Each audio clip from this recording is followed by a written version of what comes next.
निगाहों में मंजिल साफ थी, बार बार गिरे मगर गिरकर संभलते रहे। हवाओं ने कोशिश तो बहुत की मगर हम वो चिराग थे जो आंधियों में भी जलते रहे। जय हिंद साथियों, गुड इवनिंग। मैं गजानंद वर्मा स्वागत करता हूं आपके अपने यूट्यूब चैनल आंसू जी के ट्रिक में। धन्यवाद आंसू जी सर। तो दोस्तों, आज अपने पढ़ेंगे इतिहास के बहुत ही महत्वपूर्ण प्रश्न, जो महत्वपूर्ण कथन जो रीट राजस्थान पुलिस व्याख्याता पटवारी के लिए बहुत ही महत्वपूर्ण है। तो दोस्तों, इन्हीं से संबंधित पढ़ेंगे। तो सबसे पहले मैं आपको बात बता देता हूं कि अगर जिसने अभी तक चैनल को सब्सक्राइब नहीं किया वो सब्सक्राइब जरूर कर ले, क्योंकि रोजाना हमेशा 9 बजे आंसू जी सर की क्लास आती है। तो ज़्यादा से ज़्यादा वीडियो को शेयर करें, लाइक करें और ज़्यादा से ज़्यादा सदस्य जुड़ें, क्योंकि इतिहास के बहुत ही महत्वपूर्ण कथन हैं जो आपको कुछ एक कथनों के बारे में अनसुने होंगे। ठीक है, तो दोस्तों अभी से वीडियो को ज़्यादा से ज़्यादा शेयर कर दें, लाइक कर दें और कितने % आपके सही हुए हैं ये कमेंट कर जरूर बताएं। तो करते हैं दोस्तों, आज का पहला प्रश्न ये रहा आपकी स्क्रीन पर। तो उससे पहले दोस्तों मैं आज बता देता हूं आपको कि आज है परशुराम जयंती, सभी को पता ही है आपको। और देखो, आज रमज़ान के महीने की शुरुआत हो गई है, तो इन सभी की आपको बहुत बहुत शुभकामनाएं। और परशुराम जी से संबंधित मैं थोड़ी सी बात बता देता हूं आपको। परशुराम जयंती, तो परशुराम जयंती से संबंधित मैं बात क्या बताऊं कि बात ये है कि इन्होंने बताते हैं कि इनके बारे में एक किंवदंती है। कि किंवदंती क्या है कि इन्होंने अपने पिता के कहने पर किसकी हत्या कर दी थी? आपकी माँ की हत्या कर दी, माता की क्या कर दी थी? हत्या कर दी थी। और मातृकुंडिया नामक स्थान है ना, मातृकुंडिया नामक स्थान हरनाथपुरा, मातर कुंडिया। तब तक आप इस प्रश्न का उत्तर बताओ। मैं परशुराम जी के बारे में बता रहा हूँ। मातृकुंडिया जो स्थान है हरनाथपुरा गांव, रासमी तहसील, चित्तौड़गढ़ के अंदर है। कहाँ है भी? चित्तौड़गढ़ के अंदर। बताते हैं कि इस स्थान पर एक तालाब का निर्माण करवाया था परशुराम जी ने अपने फरसे से। ठीक है, जिसको मातृकुंडिया को क्या कहते हैं? राजस्थान का हरिद्वार कहते हैं। और यहीं से 1921 में एक के आंदोलन की शुरुआत हुई थी। तो दोस्तों, ये थी परशुराम जी के बारे में महत्वपूर्ण जानकारी। तो वीडियो को ज़्यादा से ज़्यादा शेयर कर दो, लाइक कर दो और आज आपके कितने % सही होते हैं ये कमेंट कर जरूर बताएं। तो दोस्तों करते हैं शुरू। हाँ हाँ, ठीक है ठीक है ठीक है, उत्तर आ रहे हैं आप सभी के। किस युद्ध की तुलना हल्दी घाटी युद्ध से की गई थी? अगर हमें इस प्रकार से संबंधित प्रश्न पूछे जाते हैं एग्जाम में, क्योंकि लेवल किसी को भी पता नहीं है कि अपना लेवल क्या होगा। तो खानवा के युद्ध की अगर बात करें तो खानवा का युद्ध देखो पहले हो गया था हल्दी घाटी के युद्ध से पहले। तुंगा का युद्ध, पाटन का युद्ध, भटवाड़ा का युद्ध, ये 3 युद्ध हुए थे मराठों के साथ। कछुआ वंश के राजाओं के किसके साथ हुए थे? मराठों के साथ हुए थे। उसके बाद देखो, तुंगा का युद्ध कब हुआ था? तुंगा का युद्ध हुआ था 1787 में। कब हुआ था? 1787 के अंदर हुआ था तुंगा का युद्ध। इसके अंदर क्या हुआ था? जोधपुर की सेना और जयपुर की सेना, जोधपुर और जयपुर की सेना। नोट करता रहो और साथ साथ में बहुत ही महत्वपूर्ण बात है, कुछ प्रश्न तो ऐसे हैं जो आपने सुने भी नहीं होंगे आज। ठीक है, तो जोधपुर और जयपुर की सेना ने क्या किया था? महादजी सिंधिया को हरा दिया था। किसको हराया था? महादजी सिंधिया को, महादजी सिंधिया, इनको हराया था। अब क्या किया? अब इस युद्ध के हार जाने के बाद आज देखो जो कथनों का जो आपका संग्रह करवाया है प्रश्नों का, तो उन्हीं कथनों से संबंधित और भी कथन बताऊंगा जो बहुत ही महत्वपूर्ण है एग्जाम की दृष्टि से। अब तुंगा के युद्ध के बाद महादजी सिंधिया ने क्या कहा था? इस युद्ध के बाद लाल सोट नाम की एक जगह है दौसा के पास, वहां से अलविदा होते हुए, लाल सोट से अलविदा होते हुए कहा था कि अगर मैं जीवित रहा तो जयपुर को धूल में मिला दूंगा। नोट कर लो इस कथन को। अगर मैं जीवित रहा तो जयपुर को धूल में मिला दूंगा। ये बात किसने कही थी? अगर मैं जीवित रहा तो जयपुर को धूल में मिला दूंगा, ये बात कही थी महादजी सिंधिया ने। अगर हमें प्रश्न क्या पूछा गया है कि किस युद्ध की तुलना हल्दी घाटी युद्ध से की गई है, तो तुंगा का युद्ध नहीं होगा, बी नहीं होगा इसका, पाटन का युद्ध होगा जो 1790 में लड़ा गया था। कब लड़ा गया था? 1790 में लड़ा गया था। और पाटन के युद्ध के अंदर महादजी सिंधिया की क्या हुई थी? विजय हुई थी। महादजी सिंधिया जीत गए थे और अपने साथ एक फ्रांसीसी सैनिक लेकर आए थे जिसका नाम आता है डी ब्रोई, डी बोई। और इन्हीं से संबंधित मैं एक्स्ट्रा भी बातें करूँगा, वो आप नोट करते रहो इन्हें साथ साथ में। तो डी बोई नामक फ्रांसीसी सैनिक को लेकर आया था। अगर हमें पूछ ले डिबोई की कब्र कहाँ बनी हुई है, तो वो बनी हुई है नागौर के मेड़ता में। डिबोई की कब्र कहाँ बनी हुई है? नागौर के मेड़ता में। और मेड़ता से संबंधित जितने भी कॉन्सेप्ट है वो कमेंट बॉक्स में ज़रूर बताएं कि मेड़ता से संबंधित क्या क्या इतिहास में कौन प्रसिद्ध रहा है मेड़ता से। ठीक है, समझ गए आप। तो इस युद्ध का उत्तर होगा कि किस युद्ध की तुलना हल्दी घाटी युद्ध से की गई है, तो वो युद्ध होगा पाटन का युद्ध। प्रताप सिंह ने बहुत ही संघर्ष किया था। प्रताप सिंह थे उस वक्त जयपुर के राजा। प्रताप सिंह ने बहुत ही संघर्ष किया था लेकिन ये युद्ध हार गए। तो किस युद्ध की अगर हमें पूछ ले कि जिस युद्ध की तुलना हल्दी घाटी के युद्ध से की गई है, तो वो युद्ध होगा पाटन का युद्ध। चलते हैं नेक्स्ट क्वेश्चन पर। आज जो जितने भी कथन ही कथन होंगे सारे के सारे, क्योंकि कथनों से संबंधित हर बार एग्जाम में एक क्वेश्चन आते रहते हैं। तो पार्ट इसका ये पहला है, उसके बाद इसका दूसरा पार्ट भी डालेंगे। तो आप कमेंट कर कर जरूर बताओगे, राजस्थान के हर एक कोने में इस वीडियो को पहुंचा दो, क्योंकि ये बहुत ही महत्वपूर्ण कथन है और एग्जाम में इस प्रकार के प्रश्न है वो हर बार पूछे जाते हैं। ठीक है दोस्तों, अब देखो, सोने के 2 दाने के बदले चावल का एक दाना भी नसीब नहीं हो रहा था, यह कथन किसका है? बताओ भाई। अबुल फजल, हसन निजामी, अमीर खुसरो या फिर बर्नी? बताओ। बर्नी नहीं, बर्नी नहीं होगा। देखो, ये पहले तो हमें याद ये रखना पड़ेगा कि सोने के 2 दाने के बदले चावल का एक दाना भी नसीब नहीं हो रहा, ये कथन है कौन से दुर्ग के बारे में? वो है कौन से दुर्ग के बारे में अगर पूछा, ये कथन है रणथंभौर दुर्ग के बारे में। किस दुर्ग के बारे में? रणथंभौर दुर्ग के बारे में। किस दुर्ग के बारे में? रणथंभौर दुर्ग के बारे में। कहा किसने था? ये बात कही थी अमीर खुसरो ने कही थी। अमीर खुसरो ने कब कही थी? बात है 1301 की। 1301 के माँ अलाउद्दीन आयो आपकी सेना ले गए, आक्रमण करियो, कट्ठा करियो रणथंभौर दुर्ग के ऊपर। कट्ठा करियो भाई, रणथंभौर दुर्ग के ऊपर आक्रमण किया था और कुछ दिनों के लिए घेराबंदी भी रखी थी। उसके बाद घेराबंदी रखने के बाद कुछ हासिल नहीं हुआ था जब तक, तब अमीर खुसरो ने क्या कहा था कि सोने के 2 दाने के बदले चावल का एक दाना भी नसीब नहीं हो रहा है। इसका सही उत्तर होगा, बिल्कुल सही है आपका, अमीर खुसरो होगा। ठीक है, अब देखो, इन्हीं से संबंधित मैं बात बताता हूँ। अगर हमें पूछ ले कि अबुल फजल की पुस्तक का क्या नाम है, अबुल फजल की पुस्तक का क्या नाम है, तो अबुल फजल की जो पुस्तक है उसका नाम है आईने अकबरी। इन्हें नोट करते रहो आप साथ साथ में, आईने अकबरी। ये किसकी पुस्तक का नाम है? अबुल फजल की, अबुल फजल की पुस्तक का नाम है।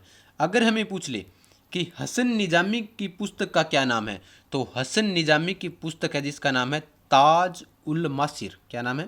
ताज उल मासिर। ताज उल मासिर, ये किसकी पुस्तक का नाम है? हसन निजामी की पुस्तक का नाम है। अगर उसके बाद अमीर खुसरो की पूछ ले, तो अमीर खुसरो की आपको पता ही है, खजाइन उल फतह। खजाइन, और इस जो जो ये कथन लिखा हुआ है इसका वर्णन भी इसी बुक के अंदर है, खजाइन उल फतह। ये किसकी पुस्तक है? अमीर खुसरो की है। तो गुरु जी बर्नी रह गयो, बर्निंगी और बता देवांगा। बर्निंगी है जो पुस्तक, उसका नाम है तारीख ए फिरोज शाही। क्या नाम है? तारीख ए फिरोज शाही। ये किसकी पुस्तक है? बर्नी की, तारीख ए फिरोज शाही। ज़्यादा से ज़्यादा वीडियो को शेयर कर दे, ज़्यादा से ज़्यादा विद्यार्थी जुड़े, तभी देखो जब आप आज ज़्यादा जुड़ोगे, वीडियो को ज़्यादा शेयर करोगे, तभी तो मैं कल फिर क्लास लेकर आऊँगा आपके लिए, तभी इसका दूसरा पार्ट बना कर दूंगा। जितने भी कथन है वो महत्वपूर्ण, वो सारे मैं यहाँ पर आपको करवा दूंगा। तो बर्नी की पुस्तक होगी तारीख फिरोज शाही। और उसके बाद अगर हमें पूछ ले, ये कथन तो आपको पता ही है किस दुर्ग के बारे में? रणथंभौर दुर्ग के बारे में। और कहा किसने था? अमीर खुसरो ने कहा था, जिसको क्या कहा जाता है? तोता ए हिंद। तोता ए हिंद किसे कहा जाता है? अमीर खुसरो को कहा जाता है। उसके बाद इन्होंने तुगलकनामा की भी रचना की थी। उत्तर प्रदेश के एंटा गांव में इनका क्या हुआ था? जन्म हुआ था, वो आप नोट कर लेना। बहुत ही महत्वपूर्ण कथन है, वीडियो को ज़्यादा से ज़्यादा शेयर करें। आज मैं बार बार बोल रहा हूँ क्योंकि आज पहली क्लास है, ताकि इसी का दूसरा पार्ट बनाकर आपके लिए मैं लेकर आऊँ। ठीक है, चलते हैं आगे वाले क्वेश्चन पर। बादशाह ने मेवाड़ के राणा को आपस के समझौते से अधीन किया था, न कि बल से। यह कथन किसका है? बताओ जल्दी जल्दी। Colonel James Tod, Dasharath Sharma, Gauri Shankar Ojha, sir Thomas Roe. बताओ भाई। देखो कर्नल टोड से संबंधित मैं बात बता देता हूँ। सारे कर्नल टोड कर रहे हो, ये प्रश्न एक क्लास पहले भी हमारी क्लास के अंदर पूछा गया है, आंसू जी सर ने बताया था। ठीक है, लेकिन इसका उत्तर है वो कौन सा होगा, कर्नल टोड नहीं होगा। ठीक है, ये कथन कहा था, किसने कहा था, सर टॉमस रो ने। बिल्कुल सही है आपका, 4 नंबर आंसर सही होगा, बिल्कुल सही है। तो बादशाह ने मेवाड़ के राणा को आपस के समझौते से अधीन किया था, न कि बल से। यह कथन किसका है, सर टॉमस रो का है। मैं आपको बता देता हूँ सर टॉमस रो से संबंधित ये बात क्यों की थी। क्योंकि जब मेवाड़ के अंदर राजा थे अमर सिंह प्रथम, महाराणा प्रताप के पुत्र। कौन थे, महाराणा प्रताप के पुत्र अमर सिंह प्रथम थे। और मुगलों की ओर से उस वक्त राजा थे जहांगीर। कौन थे, जहांगीर। इन दोनों के बीच में एक संधि हुई थी, उस संधि को कहा जाता है मुगल मेवाड़ संधि। क्या कहा जाता है, मुगल मेवाड़ संधि। तो मुगल मेवाड़ संधि कब हुई थी, अगर हमें ये पूछ ले तो मुगल मेवाड़ संधि हुई थी 5 फरवरी 1615 को। कब हुई थी भाई, 5 फरवरी 1615 में हुई गुरु जी। ठीक है, देखो इस संधि के बाद में ये कथन कहा था, किसने कहा था, सर टॉमस रो ने। कि बादशाह, बादशाह कौन, जहांगीर ने मेवाड़ के राणा को आपस के समझौते से ही अधीन किया था, बल से नहीं किया था। ठीक है, ये कथन किसने कहा था, सर टॉमस रो ने। और सर टॉमस रो से संबंधित मैं बात बता देता हूँ। राजस्थान आने वाला ये प्रथम अंग्रेज था। राजस्थान आने वाला प्रथम अंग्रेज कौन था, सर टॉमस रो। राजस्थान आने वाला प्रथम अंग्रेज था सर टॉमस रो। ठीक है, और ये अकबर के किले में मिला था जहांगीर से। ठीक है, 1616 में मिला था। कब मिला था भाई, 1616 में मिला था। उसके बाद अकबर के किले से संबंधित बात बता देता हूँ। 1908 में जिसे राजपूताना संग्रहालय में मिला दिया था। किस में मिला दिया था, राजपूताना संग्रहालय में बदल दिया था। राजपूताना संग्रहालय में बदल दिया था, किस किले को, अकबर के किले को। तो सर टॉमस रो ने ये बात कही थी। ठीक है, और अकबर के जो किला था मैगजीन दुर्ग, उसका निर्माण 1570 में किसने करवाया था, अकबर ने करवाया था। तो इसका सही उत्तर कौन सा हो जाएगा, सर टॉमस रो। ठीक है दोस्तों, चलते हैं आगे वाले क्वेश्चन पर। किस दुर्ग में पानी दूध के समान, घास गन्ने के समान और ईंधन चंदन के समान हो गया, बताओ भी। मेहरानगढ़ किला, रणथंभौर किला, चित्तौड़गढ़, कुंभलगढ़। बताओ जल्दी जल्दी, देख रहा हूँ आप सभी को, बताओ जल्दी जल्दी बताओ भाई। उसके बाद आगे भी क्लास होगी, मेरी क्लास के बाद अंशु जी सर की भी क्लास होगी, वो भी आप ज्वाइन करें। किस दुर्ग में, कहीं ऐसा सोच लो कि आज एक ही क्लास है ये, उसके बाद मेरी वाली क्लास के बाद अंशु जी सर की क्लास है। तो किस दुर्ग में पानी दूध के समान और घास गन्ने के समान, ईंधन चंदन के समान हो गया था, बताओ भाई। मेहरानगढ़ किला है, ठीक ठीक, बिल्कुल आप सही जा रहे हो, बी ऑप्शन इसका सही होगा। रणथंभौर, रणथंभौर, ठीक ठीक, रणथंभौर किला होगा। कौन सा किला होगा, रणथंभौर किला होगा। अब देखो ये बात कही क्यों गई थी, इसका इतिहास थोड़ा सा गहरा है। किसने कही थी ये बात, कही थी सर दशरथ शर्मा ने। दशरथ शर्मा ने, कण कही भाई, दशरथ शर्मा ने कही कि रणथंभौर दुर्ग के बारे में ये बात कही थी दशरथ शर्मा ने कि दुर्ग में पानी तो दूध के समान हो गया, घास गन्ने के समान, और ईंधन किसके समान हो गया था, चंदन के समान हो गया था। उसके बाद देखो हुआ क्या था, ये बात है दिल्ली पर चलती है, अपने दिल्ली के पास चलती है, रजिया सुल्तान की। कि रजिया सुल्तान, रजिया को दिल्ली की गद्दी से हटाकर इल्तुतमिश के पुत्र रुकबुद्दीन को क्या बना दिया था, दिल्ली की गद्दी पर बिठा दिया था। रुकबुद्दीन को, किसको बिठा दिया था, रुकबुद्दीन को। और रुकबुद्दीन के काम कर, तो भाई रुकबुद्दीन क्या था, ये आलसी स्वभाव का व्यक्ति था, ये शराबी था, शराब पीऊँ। तो अब शराब पिए बिन राजा बनाई जाएगी। देखो शराबी पीऊँ तो नहीं, शराब पीऊँ तो बिंग कारण क्यों हुई कि ये एक प्रकार से अच्छा राजा नहीं था। इसका फायदा उठाया था बाघ भट्ट ने। किसने उठाया था बाघ भट्ट ने। गुरुजी बाघ भट्ट कौन है, बाघ भट्ट है अमीर को दादो, हमीर देव चौहान। ठीक है, राणा अमीर नहीं, हमीर देव चौहान रणथंभौर वाले, उनका दादाजी हैं बाघ भट्ट। इनके पिताजी कौन है, हमीर के जेतर सिंह। ठीक है, जेतर सिंह से पहले कौन आए थे, बाघ भट्ट आए थे। समझ गए आप, बताओ भी समझ गए क्या। ठीक है, अब देखो बाघ भट्ट ने के मौको मिल गयो कभी दिल्ली के अंदर, तो रजिया सुल्तान, और वहाँ पर क्या हो रहा है कि रुकबुद्दीन को दिल्ली की गद्दी पर बिठा रखा है। वो तो क्या है, शराबी राजा है। वो तो गौर करेगा नहीं। अपने क्या करते हैं कि उस दुर्ग के ऊपर अधिकार कर लेते हैं, रणथंभौर दुर्ग के ऊपर अधिकार कर लेते हैं। तो रणथंभौर दुर्ग के ऊपर अधिकार करना है तो बाघ भट्ट क्या किया, अपनी सेना लेकर कहाँ आ गया, इस रणथंभौर दुर्ग के ऊपर आ गया। लेकिन आकर देखा तो मुसलमानों ने, मुस्लिम सैनिकों ने इस दुर्ग के बाहर पहरेदारी इतनी भयंकर कर रखी थी। सैनिकों ने मुस्लिम सैनिकों ने इस दुर्ग के बाहर पहरेदारी इतनी जबरदस्त कर रखी थी। तो दशरथ शर्मा इनके बारे में क्या कहते हैं, जबरदस्त कितनी थी गुरु जी, जबरदस्त इतनी कि ना तो दुर्ग के अंदर सामान जा सके और ना दुर्ग के अंदर उस सामान ला सका। ठीक है, तो किस दुर्ग में पानी दूध के समान, घास गन्ने के समान और ईंधन चंदन के समान हो गया था, तो वो दुर्ग है रणथंभौर दुर्ग है। ठीक है, चलते हैं नेक्स्ट क्वेश्चन पर। और ये बात कही थी दशरथ शर्मा ने। आगे वाला क्वेश्चन बताओ, राणा अमर सिंह हिंदुस्तान के सबसे बड़े सरदारों और राजाओं में से एक था, यह कथन किसका है। ये अमर सिंह प्रथम की बात है। ठीक है, टाइप नहीं हुआ होगा, गलती होगी थोड़ी सी, लेकिन ये अमर सिंह प्रथम की बात है कि राणा अमर सिंह प्रथम हिंदुस्तान के सबसे बड़े सरदारों और राजाओं में से एक था, यह कथन किसका है। जहांगीर, सांझा, अबुल फजल, बदायूनी। जल्दी से बताओ भी, जल्दी जल्दी बताओ, मैं आपके कमेंट देख रहा हूँ सभी के। किसने कही थी, जहांगीर ने कही थी या सांझा या फिर अबुल फजल या बदायूनी। बिल्कुल सही उत्तर आपका, बहुत बढ़िया बहुत बढ़िया, सभी बता रहे हैं, एक एक बता रहे हैं। कोई कहता है पता नहीं, पता क्यों नहीं भाई। देखो आज जितने भी कथन है वो बहुत ही महत्वपूर्ण है, जितने भी कथन है वो सारे के सारे महत्वपूर्ण है, नोट भी कर लेना इनसे। और इसका दूसरा पार्ट तभी डालूंगा जब आप इस पार्ट को ज़्यादा से ज़्यादा शेयर करते हो और कमेंट बॉक्स के अंदर ज़रूर बताओगे आप मुझे कि ये पार्ट आपको कैसा लगा।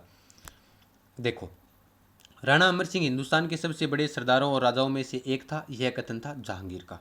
किसका था, जहांगीर का। उन्होंने क्या कहा था, अपनी पुस्तक के अंदर कहा था, तुजुक ए जहांगीरी के अंदर। किसमें कहा था, तुजुक ए जहांगीरी के अंदर ये बात लिखी है। तुजुक ए जहांगीरी में किसने लिखी है, जहांगीर ने लिखी थी कि राणा अमर सिंह हिंदुस्तान के सबसे बड़े सरदारों और राजाओं में से एक था, उसके पूर्वजों की श्रेष्ठता व अध्यक्षता इस प्रदेश के सब राजा और रईस स्वीकार करते थे। बड़ी ज़बरदस्त बात लिखी थी इन्होंने अपनी तुजु के जहांगीरी के अंदर।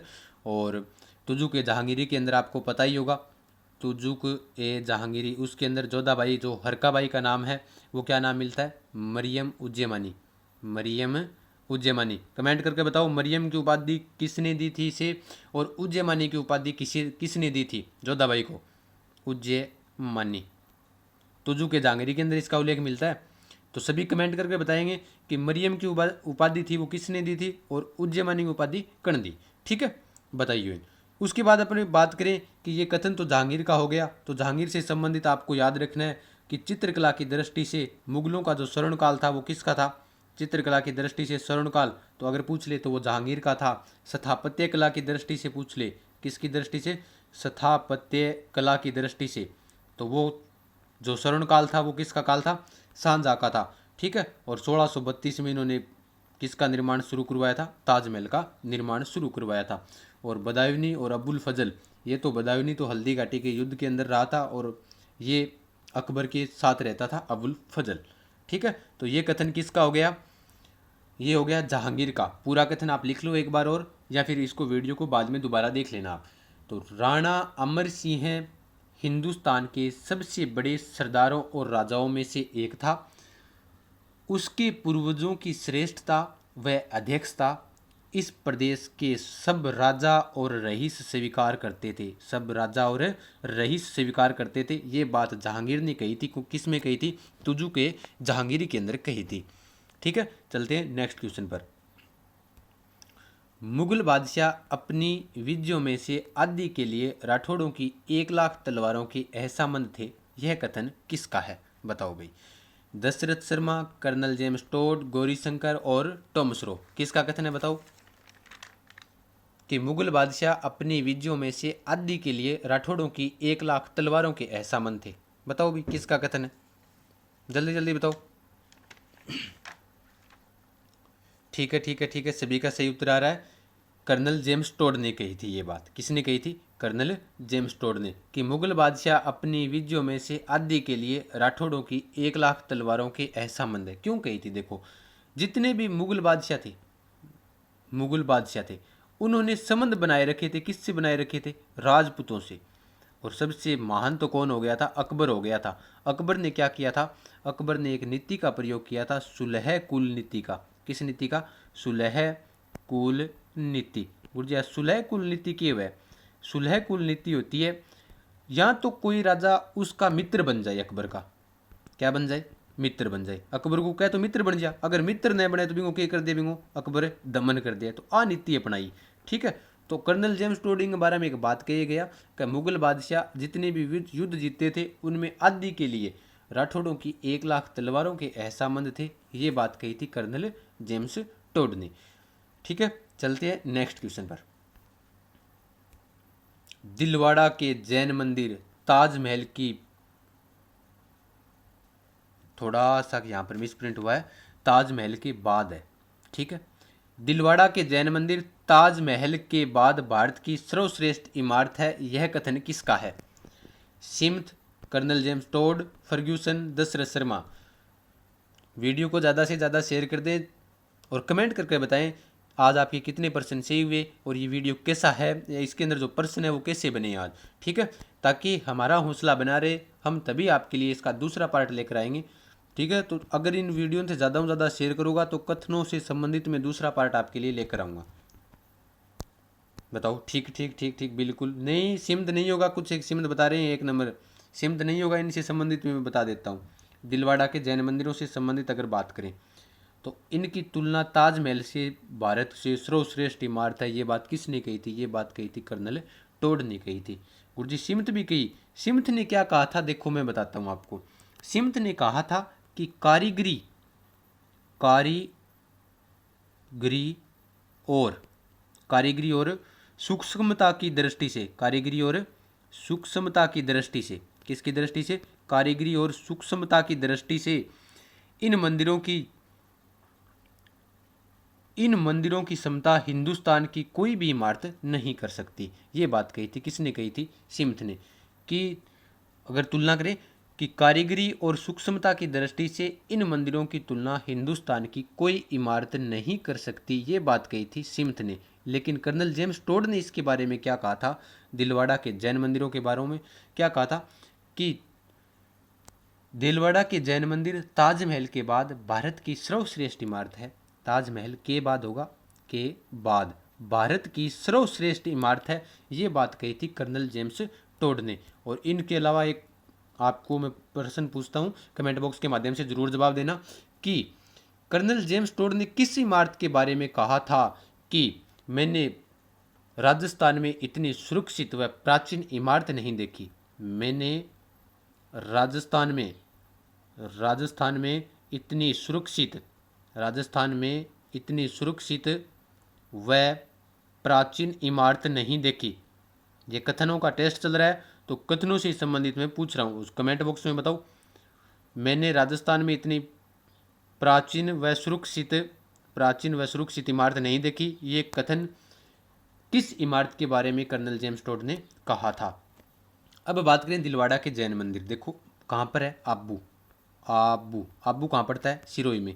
आबू में ये जो दिलवाड़ा के जैन मंदिर है ना, ये 5 जैन मंदिर है यहाँ पर पास में बने हुए हैं, जो जैन तीर्थकर आदिनाथ जी, जिनको कहा जाता है ऋषभ देव, आदिनाथ, यहाँ से एक महत्वपूर्ण बात है, आदिनाथ या फिर ऋषभ देव, क्या कहा जाता है? ऋषभ देव को समर्पित है इन्हें। ठीक है, जो जैन मंदिर है वो आदिनाथ व ऋषभ देव को समर्पित है। और जो आदिनाथ की यहाँ पर मूर्ति लगी हुई है ना, आदिनाथ की मूर्ति, और मूर्ति की अंदर जो आँख है, तो आँख के अंदर किसका प्रयोग किया गया है? उस मूर्ति के अंदर की आँख में हीरे का प्रयोग किया गया है। किसका प्रयोग किया गया है? हीरे का प्रयोग किया गया है। ठीक है, हीरे का प्रयोग किया गया। आदिनाथ की जो मूर्ति है उस मूर्ति की आँख में किसका प्रयोग किया गया है? हीरे का प्रयोग किया गया है। और कमेंट कर ये बताओ जल्दी से कि जो कोहिनूर का हीरा मिला था वो कौन सी खान से मिला था? कोहिनूर का हीरा कौन सी खान से मिला था? बताओ कमेंट कर जल्दी से। कोहिनूर का हीरा कौन सी खान से मिला था और ये वर्तमान में कहाँ पर है, ये बताना है आपको। ठीक है, तो इस प्रश्न का उत्तर कौन सा हो जाएगा? दिलवाड़ा के जैन मंदिर ताजमहल के बाद होगा यहाँ पर, के बाद भारत की सर्वश्रेष्ठ इमारत है, ये कथन है कर्नल टोड का। ठीक है, चलते हैं नेक्स्ट क्वेश्चन पर। मेवाड़ राजवंश ने स्वतंत्रता के लिए बहुत बलिदान किए हैं, आप स्वयं स्वतंत्रता के पुजारी हैं, अतः आपको स्वतंत्रता के उपासकों को जेल में डालना कलंक की बात है, यह कथन है रामनारायण चौधरी, विजय सिंह पथिक, महात्मा गांधी, लोकमान्य बाल गंगाधर तिलक। बताओ जल्दी से कितने महत्वपूर्ण, जितने भी आप प्रश्न आज सही करते हो वो कमेंट बॉक्स के अंदर जरूर बताएं, मैं आप सभी के जवाब दूंगा। जो भी कथन है संबंधित वो भी कमेंट बॉक्स में लिख दें, मैं बता दूंगा आपको। ठीक है, तो बताओ भी, मेवाड़ राजवंश ने स्वतंत्रता के लिए बहुत बलिदान किए हैं और स्वयं आप स्वतंत्रता के पुजारी हैं। देखो भी, मेवाड़ ने तो किए। बात करिए अगर प्रताप की, वो महाराणा प्रतापगढ़ है। प्रताप, सांगा सांगा कुंभा जैसे जो मेवाड़ के अंदर राजा हुए थे, तो इन्हीं के लिए उन्होंने कहा था। ये कथन किसका है? रामनारायण चौधरी का है, विजय सिंह पथिक का है, या फिर महात्मा गांधी का है, या फिर लोकमान्य बाल गंगाधर तिलक का है।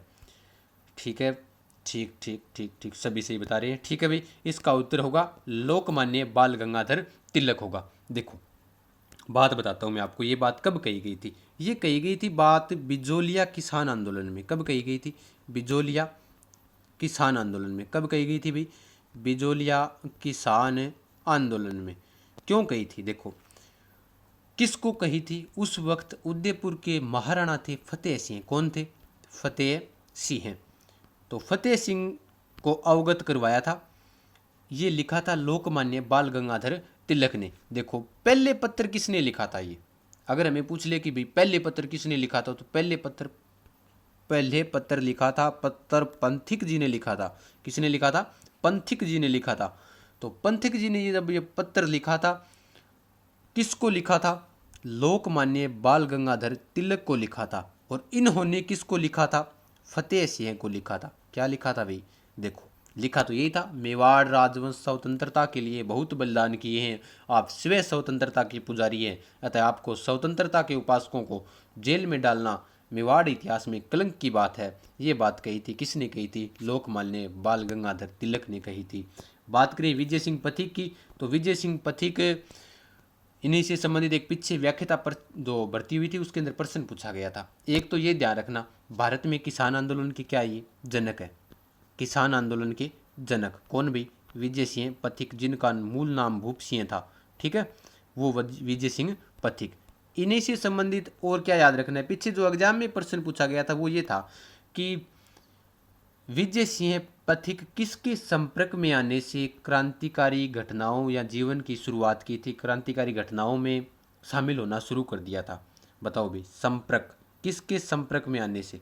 ये पीछे एग्जाम में पूछा गया है और आपको कमेंट कर बताना है कि विजय सिंह पथिक किसके संपर्क में आने पर क्रांतिकारी जीवन की शुरुआत की थी, ये बताओ कमेंट कर। उसके अलावा आपको पता ही होगा इन्होंने 1916 ईस्वी में, कब भाई? 1916 ईस्वी में बिजोलिया किसान आंदोलन की क्या संभाली थी?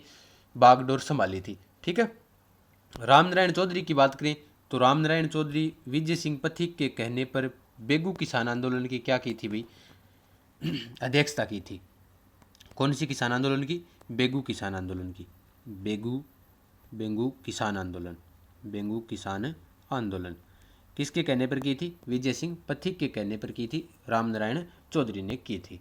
ठीक है, इसका उत्तर कौन सा हो गया? लोकमान्य बाल गंगाधर तिलक हो गया। चलते हैं नेक्स्ट क्वेश्चन पर। बताओ, भारतीय ऐतिहासिक तिथि क्रम के प्रति उदासीन है। जब उनसे कोई ऐतिहासिक तत्व पूछा जाता है तो वे जवाब नहीं दे पाते और कहानियां गढ़ने लगते हैं, ये कथन है। देखो भी, अलबरूनी का है या फिर अबुल फजल का, हवेन सांग का, अमीर खुसरो का? लो भारतीय की बेइज्जती कर रखी है कि भारतीय इतिहास तिथि क्रम के प्रति उदासीन है। जब कोई उनसे ऐतिहासिक तथ्य या कोई कथन पूछा जाता है तो ये क्या हो जाते हैं? वे जवाब नहीं दे पाते, कहानियां गढ़ने लगते हैं। किसने कहा था ये बात? बताओ। ठीक है, ठीक ठीक ठीक ठीक ठीक है भाई, सभी का सही आ रहा है। अलबरूनी ने ये बात कही थी। किसने कही थी? अलबरूनी ने कही थी। देखो अलबरूनी ने क्या कहा था कि भारतीय ऐतिहासिक तिथि क्रम के प्रति उदासीन है। जब कोई उनसे ऐतिहासिक तत्व पूछा जाता है तो वो जवाब नहीं दे पाते। अगर हमें पूछ ले कि अल बरूनी किसके शासनकाल में भारत आए थे, तो ये आए थे महमूद गजनवी के शासनकाल में। किसके शासनकाल में? महमूद गजनवी के शासनकाल में आए थे, महमूद गजनवी के। अब कॉपी पेन ले लियो और नोट कर लियो, अल बरूनी को पूरा नाम बताऊंगा, ठीक है। सागे सागे मैं मिटाया दूंगा, सागे सागे थे भी नोट कर लियो। अल बरूनी का पूरा नाम है, पहला तो मैं बोल के बता दूं, लिख बाद में दूंगा, अब्बू रेहान मोहम्मद बिन अहमद अल बदरून। समझ में आ गई होगी? बताओ भी, समझ में आ गई होगी? हाँ सुना, पूरा नाम है अब्बू रेहान मोहम्मद, अब्बू रेहान मोहम्मद बिन अहमद अल बदरून, ये नाम है इसका, बदरूनी, ये पूरा नाम है अल बरूनी का। और ये आया था मोहम्मद गजनवी के शासनकाल में भारत आया था, नोट कर लेना इस नाम को पूरा।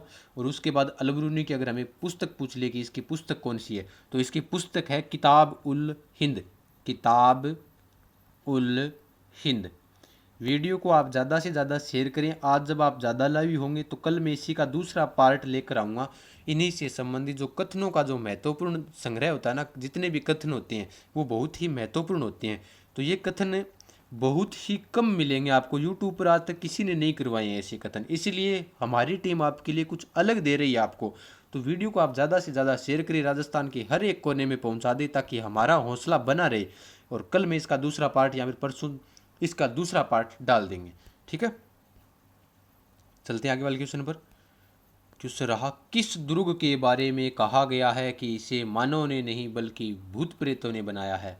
लो, ऐसे ऐसे कथन है जो आपने कभी सुने नहीं होंगे, ये तो सुन लिया होगा शायद क्योंकि ये दुर्ग से संबंधित होगा, लेकिन बहुत से ऐसे कथन है जो आपने नहीं सुने होंगे। अब देखो किस दुर्ग के बारे में कहा है कि मानव ने नहीं बल्कि भूत प्रेतों ने बनाया, कोई बात थोड़ी आ, लेकिन इनको याद तो रखना पड़ेगा।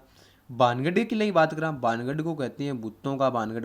ये नहीं है भी, ये नहीं है, कमेंट मत करो ये का। भूतों का बानगढ़ कहाँ है भाई? अलवर में, भूतों का बानगढ़, ठीक है। भूतों का किला किसे कहा जाता है? वो जो अलवर के अंदर है, बानगढ़ का किला। और यहाँ पर रात को ठहरना भी मना है, रात को कोई नहीं ठहर सकता, उड़ ना जाइयो, ठीक है। दिन दिन में देखे ही हो, और अगर रात ने उठ गया तो वापिस को नहीं आलो। तो किस दुर्ग के बारे में कहा है कि इसे मानव ने नहीं बल्कि भूत प्रेतों ने बनाया है? तो बानगढ़ का किला तो भूतों का किला है, मान ली बात, लेकिन कहा किस दुर्ग के बारे में है? ये कथन कहा था रुडयार्ड किपलिंग ने। किसने कहा था? Rudyard Kipling, Kipling, Rudyard Kipling ने ये कथन कहा था, ठीक है। उसके बाद ये कहा किसके बारे में था? ये कहा था, ठीक है, आप सभी का शेरगढ़ दुर्ग के बारे में कहा था। किस दुर्ग के बारे में कहा था? शेरगढ़ दुर्ग के बारे में कहा था। शेरगढ़ दुर्ग कहाँ है बताओ, जल्दी से बताओ। 12 में है, शाबाश। शेरगढ़ दुर्ग कहाँ है? 12 में। शेरगढ़ दुर्ग 12 में है। और बताते हैं इसे किसने बनाया था? मालदेव राठौड़ ने बनवाया था। और रुडयार्ड किपलिंग ने इसके बारे में क्या था, कहा था कि इस दुर्ग को मानव ने नहीं बल्कि किसने बनाया है? भूत प्रेतों ने बनाया है। उसके बाद इन्हीं से संबंधित अगर बात करें तो इन शेरगढ़ बुर्ज क्यों के वहाँ? क्योंकि इसको शेरशाह सूरी ने एक बार जीत लिया था, और जीतने के बाद इसका नाम क्या कर दिया था? शेरगढ़ कर दिया था। क्या नाम कर दिया था? शेरगढ़। किसने जीता था? शेरशाह सूरी ने जीता था, और इसका नाम क्या कर दिया? शेरगढ़ कर दिया था। और यहाँ पर शेरशाह सूरी के गुरु की भी मंजार है इसी दुर्ग के अंदर। किसकी मंजार है? शेरशाह सूरी के गुरु की। मैं लिख देता हूँ यहाँ पर, उनके गुरु हैं जिनका नाम आता है मीर सैयद। अगर हमें पूछ ले कि शेरशाह के गुरु की मंजार किस दुर्ग के अंदर है, तो वो दुर्ग है कौन सा है भाई? शेरगढ़ 12 के अंदर है, जहाँ पर हुनहुकार तोप रखी हुई है। और बानगढ़ किला आपको पता ही है, भूतों का बानगढ़। और इसका निर्माण करवाया गया था 1574 में भगवंत दास ने। किसने करवाया था? 1574 में भगवंत दास ने करवाया था। ब्याना का किला, ब्याना का किला भरतपुर के अंदर है। खंडार किला, खंडार किला सवाई माधोपुर में। और ब्याना किले से संबंधित आपको पता ही होगा कि ब्याना के किले में बै से ब्याना और बै से बाबर, कौन रुका था? बाबर रुका था। किस किले में? ब्याना के किले में। और आपको ये बताना है कि दारा शिकोह को किस किले में कैद किया गया था? दारा शिकोह को किस किले में कैद किया था औरंगजेब ने? कमेंट करके बताना है। जितने भी प्रश्न पूछे गए हैं वो सारे कमेंट करके बताएं जल्दी जल्दी, ठीक है। तो इसका सही उत्तर हो जाएगा शेरगढ़ दुर्ग। चलते हैं आगे वाले क्वेश्चन पर। यदि हिंदू और मुसलमानों के मध्य कोई संकट उत्पन्न हुआ तो वह हिंदुओं के विरुद्ध मुसलमानों का साथ नहीं देगा, यह कथन किसका है? देखो, वर्तमान में हिंदू और मुसलमानों के नाम के ऊपर आज जितनी भी राजनीति है वो भड़का रही है, लेकिन जब भी बात आती है अपने धर्म की तो सभी लोग अपने अपने सतर्क हो जाते हैं। तो देखो, ये बात किसने कही थी कि यदि हिंदू और मुसलमानों के मध्य कोई संकट उत्पन्न हुआ तो वह हिंदुओं के विरुद्ध मुसलमानों का साथ नहीं देगा।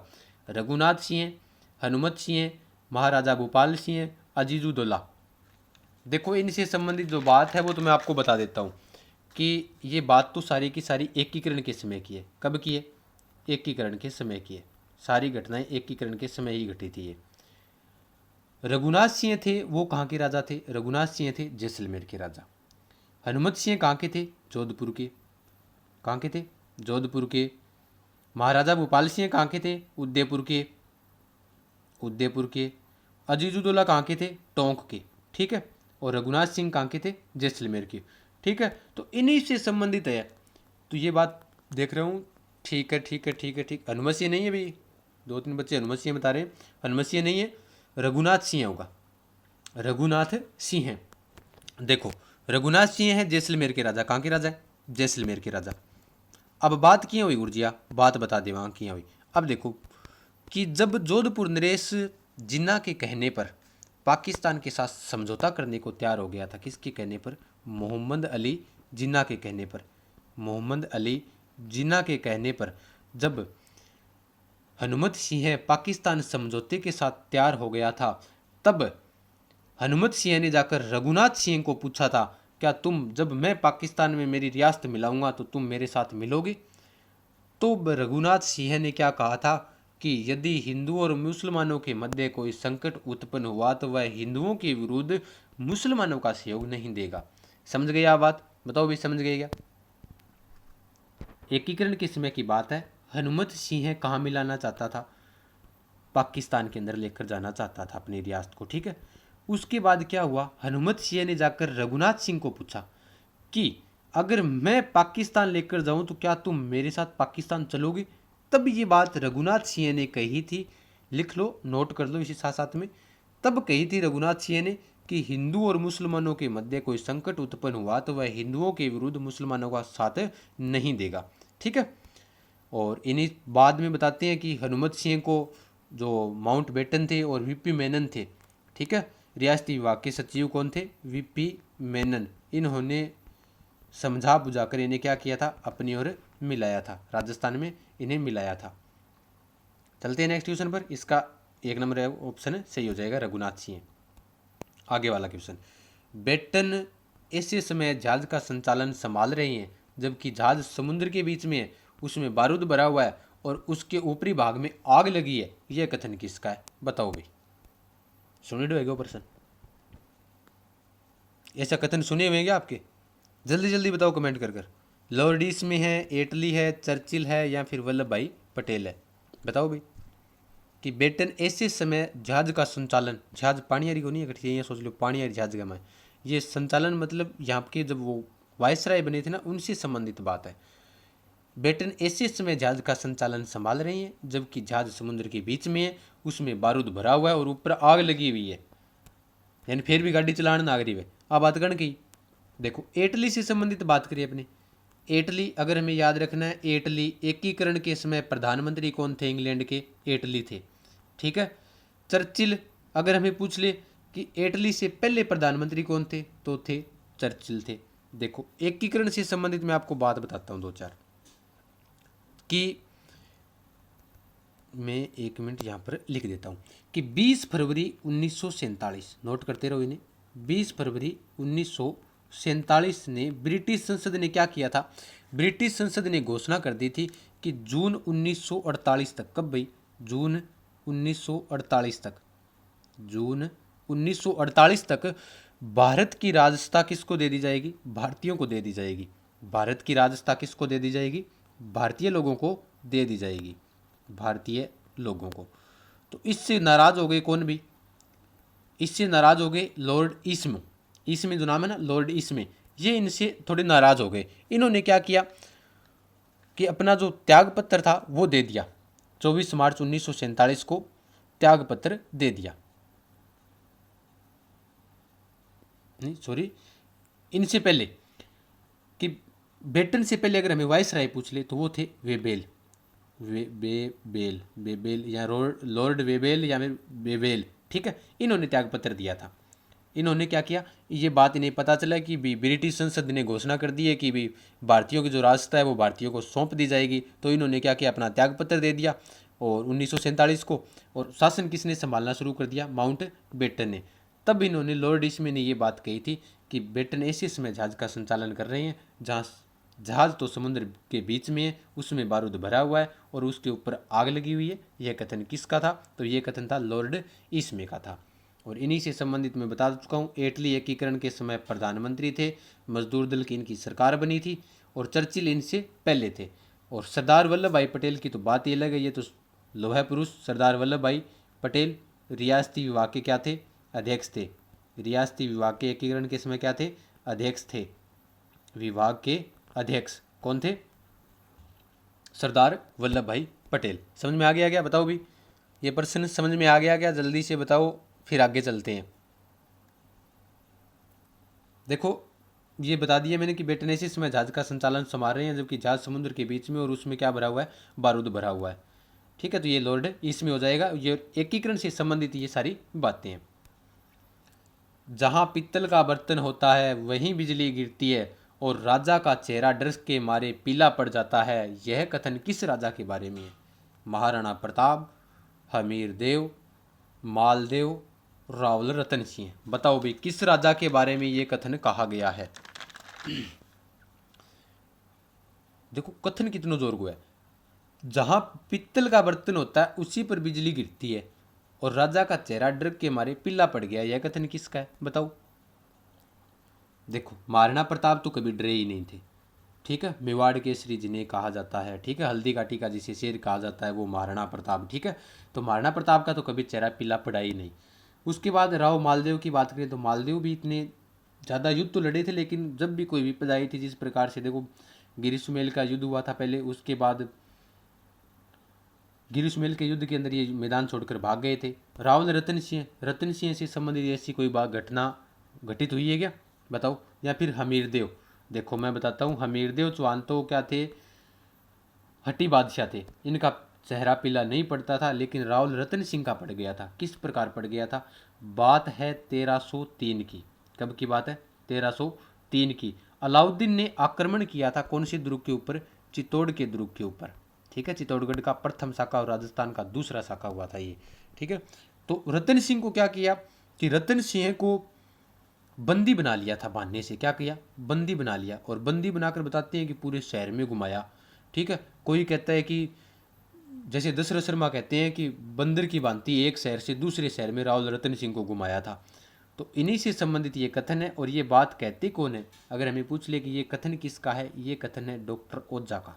डॉक्टर ओझा, डॉक्टर गौरी शंकर हीराचंद ओझा, रोहिड़ा गांव सिरोही सिंह, ठीक है, उनका ये कथन है।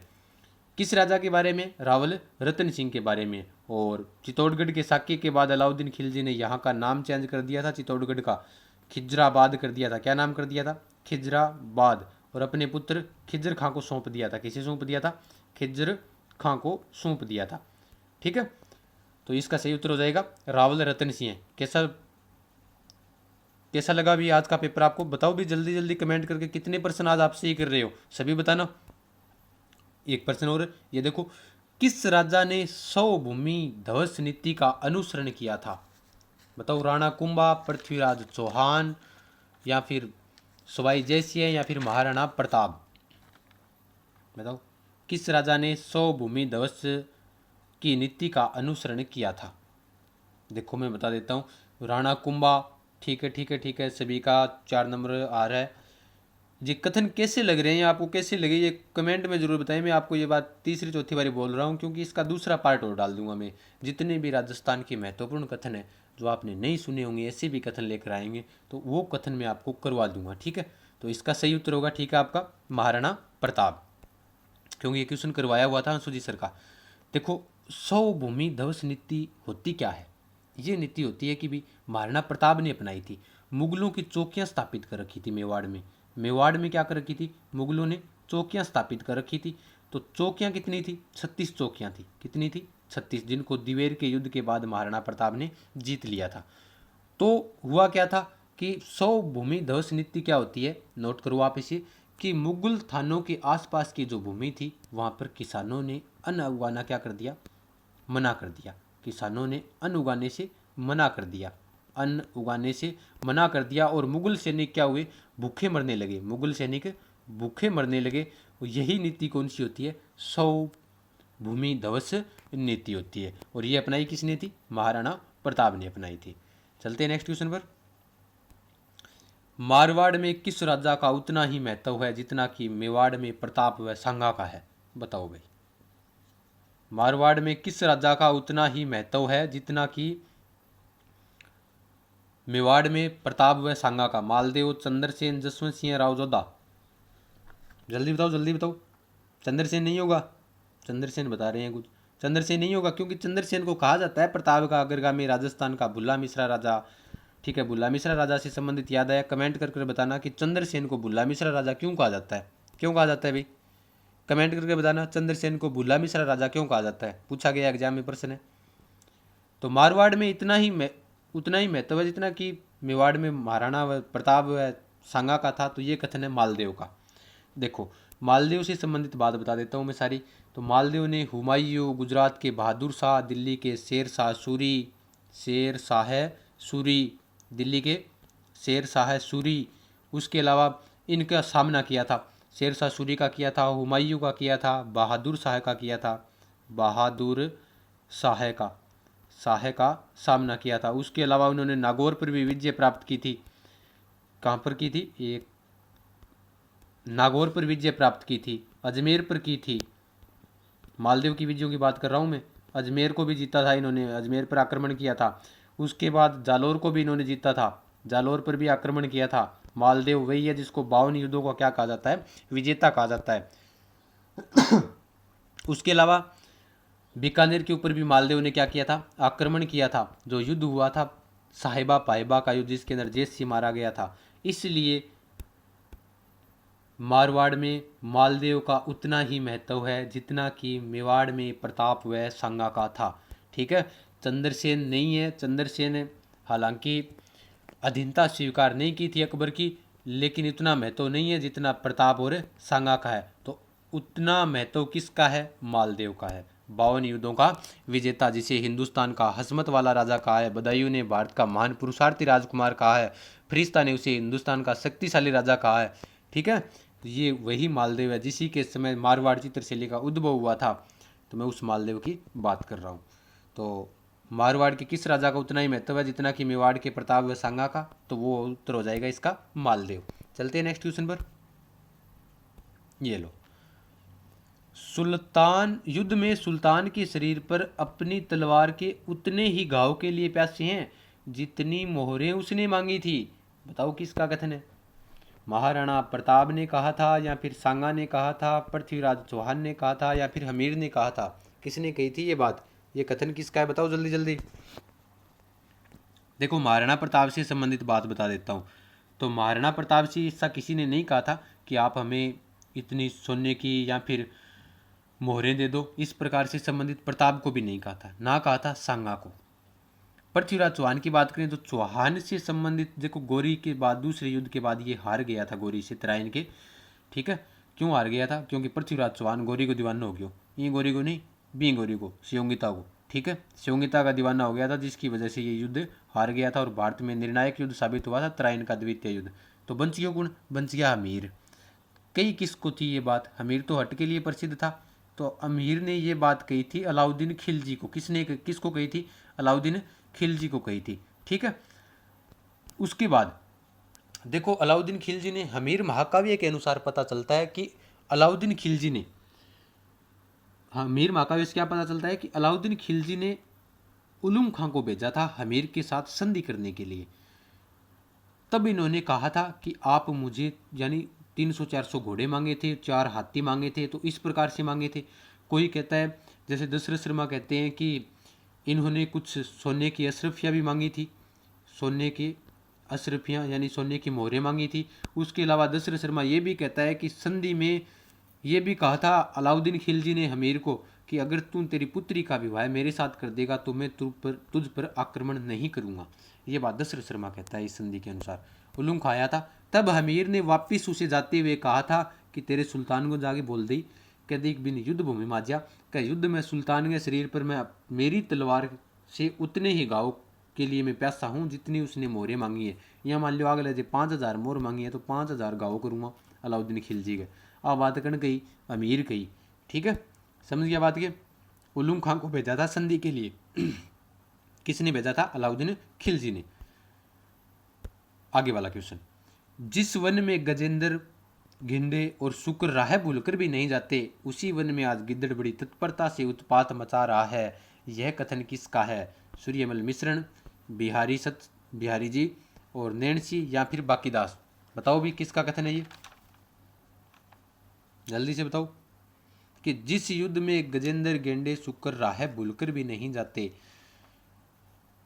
उसी वन में आज गिद्दड़ बड़ी तत्परता से उत्पात मचा रहा है, यह कथन किसके लिए है? बताओ भाई किसने कहा था यह कथन? सूर्यमल मिश्रण, बिहारी सतसई या फिर नैणसी या फिर बाकीदास?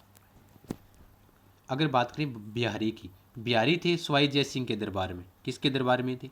सवाई जय सिंह के दरबार में थे, जिन्होंने बिहारी सतसई लिखी थी। क्या लिखी थी? बिहारी सतसई। नोट कर लो इनसे संबंधित। बिहारी सतसई में 713 दोहे हैं। कितने दोहे हैं? 713 दोहे हैं, ठीक है।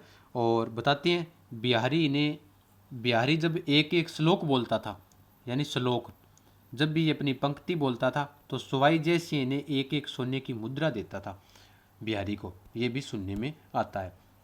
और राजस्थान में एक और राजा कौन सा था जिन्होंने भी अपने कवि को मुद्राएं दी थी उसकी एक एक पंक्ति के ऊपर? कमेंट करके बताना। करवाया हुआ है आंसू जी सर का। जिस वन में गजेंद्र गेंडे राह भूलकर भी नहीं जाते, बिहारी से संबंधित बात कर चुके हैं। वो सवाई जय सिंह के दरबार में था ये तो, ठीक है। अगर बात करें बांकीदास से संबंधित तो बांकीदास जिनको कु कवि बतीसी, इनकी एक पुस्तक है कु कवि बतीसी, जिसके अंदर इन्होंने लिखा है, क्या लिखा है? एक गीत सु है, आयो अंग्रेज मुल्क रे ऊपर। ये कु कवि बतीसी में बांकीदास से संबंधित बात बांकीदास की पुस्तक में पता चलता है। और ये राठौड़ों के राजा मान सिंह के दरबारी कवि थे। कौन? बांकीदास, ठीक है।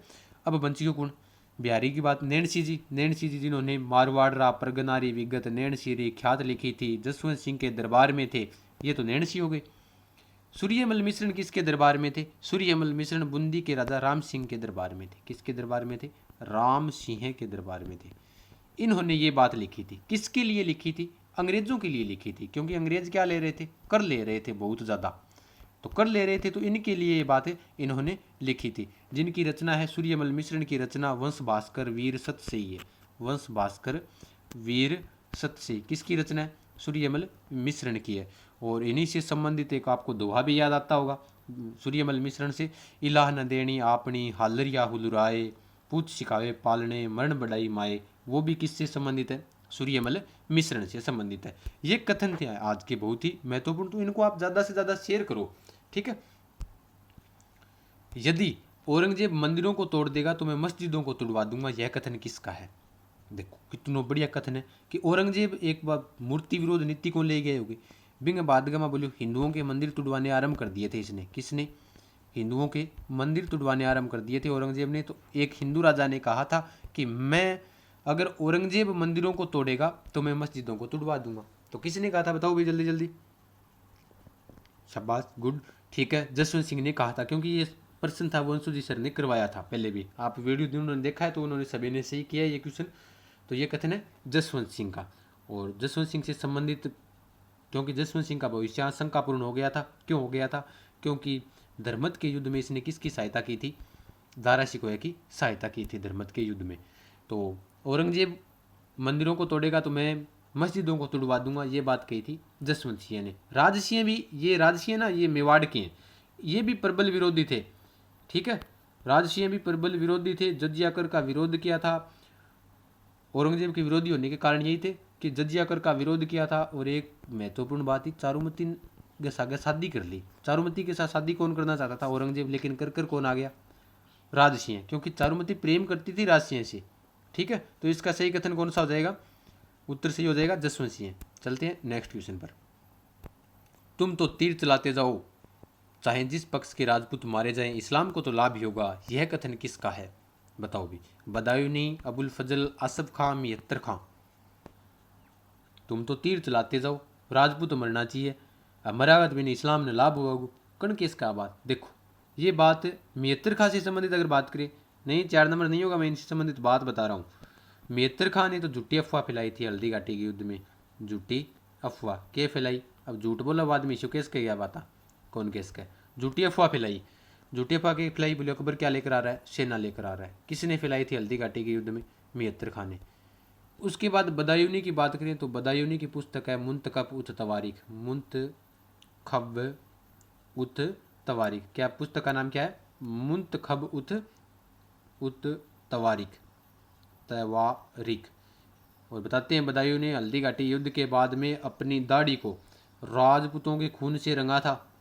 राजपूतों के खून से रंगा था। लेकिन इन्होंने ये बात नहीं कही थी। ये बात कही किसने थी? मान सिंह का सहयोगी था आसफ खां। कौन था? आसफ खां। मान सिंह जिसने हल्दी घाटी के युद्ध में हरावल बाग का नेतृत्व किया था, उसी का सहयोगी था। कौन था? आसफ खां। उसने कहा था कि तुम तो तीर चलाते जाओ, जिस पक्ष के राजपूत मारे जाएंगे, इस्लाम को तो क्या होगा? लाभ ही होगा। तो यह कथन किसका है? आसफ खां का है। ठीक है, चलते हैं नेक्स्ट क्वेश्चन पर। गुहिल ईरान के बादशाह नौशेखा आदिल की संतान है, यह कथन किसका है? गुहिल यानी मेवाड़ के जो राजा है, वो बादशाह ईरान के बादशाह नौशेखा आदिल की संतान है, यह कथन किसका है? बताओ भाई जल्दी जल्दी। Colonel James Tod, Dasharath Sharma, Abul Fazal, Muhammad Nainsi. ठीक है ठीक है, ये तो सभी का सही आ रहा है अभी। ठीक है ठीक ठीक ठीक ठीक ठीक। ये बात कही थी अबुल फजल ने। किसने कही थी? अबुल फजल ने कही थी कि गुहिल है ना, वो ईरान के बादशाह नौशेखा आदिल की संतान है। तो ये बात कहने वाले व्यक्ति थे, उनका नाम क्या था? अबुल फजल था। ठीक है, देखो ये बात कैसी है कि जो ईरान का बादशाह था ना नौशेखा आदिल, ये कोरी कल्पना ही मानते हैं इतिहासकारी से। तो जो नौशेखा था वो एक बार भारत में आया था। कहाँ आया था? भारत में। और भारत में आया था और बताते हैं फिर वापस अपने पिता के साथ लड़ाई करने के लिए ये वापस चला गया था। तो इसके जो कुछ एक वंशज रहे थे वो क्या बन गए? आगे जाकर गुहिल बन गए। सिर्फ कोरी कल्पना है अबुल फजल की है। तो याद किया रखा, कथन बहुत है। राजपूतों की उत्पत्ति आपको जल्दी अवेलेबल करवा देंगे, किस प्रकार याद रखने। देखो गुहिल ईरान के बाद से नौशेखा आदिल, नौशेखा खान, खान यानी मुस्लिम है, तो मुसलमान की बढ़ाई करेगा। याद करा, ठीक है। यानी कठिया सोच लो गुरजियाँ की आंखों थे ना, याद कराना तरीको है। कर्नल जेम्स टोड जैसे देखो राजपूतों को क्या बताता है? सभी राजपूतों को ये विदेशी बताता है। क्यों बताता है? खुद विदेशी है, याद रख लियो। खुद विदेशी है तो ये भी विदेशी बताएगा। दशरथ शर्मा आपने की पंडित जी है, ब्राह्मण को नहीं की, तो ब्राह्मण है तो ये क्या बताएंगे? राजपूतों को ब्राह्मणों की संतान बताएंगे या फिर प्राचीन ब्राह्मण बताएंगे। मूण नैन्सी आपने ओसवाल जाति के थे, ये तो क्या कुछ भी बता सकते हैं। इन्होंने कुछ ज़्यादा नहीं बताया राजपूतों के बारे में, लेकिन उन्होंने कुछ न कुछ वंशावलियाँ दी है। जैसे नैन्सी ने गुहिलों की 24 शाखाएँ बताई है। क्या शाखा बताई है?